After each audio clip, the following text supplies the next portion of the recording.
ముఖ్యంగానండి ఇప్పుడు కుంభరాశి వారు కానీ, తర్వాత మీనరాశి, మేషరాశి ఈ 3 రాశులు ఏలినాటి శని నడుస్తుంది. 7.5 సంవత్సరాలు వీళ్ళకి ఏలినాటి శని అనేది కూడా నడుస్తుంది. దీనివల్ల ఏంటంటే ఆర్థికంగా వెనకబడిపోవడం, డబ్బు అనేది కూడా ఖర్చు అయిపోవడం, అవకాశాలన్నీ ఇట్లా కనిపించి మిస్ అయిపోతూ ఉండడం.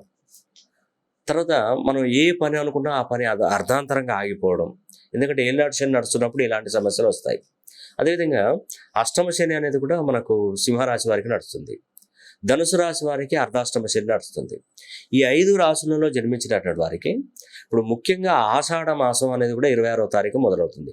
ఈ ఆషాఢ మాసానికి అధిపతి రాహు. ఆ రాహు అనేటువంటి వాడు ప్రజెంట్ ఇప్పుడు కుంభరాశిలో ఉన్నాడు.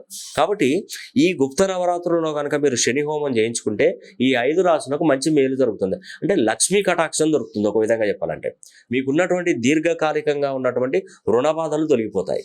ఆర్థిక వ్యవస్థ కూడా బలపడే అవకాశాలు ఎక్కువగా ఉంటాయి.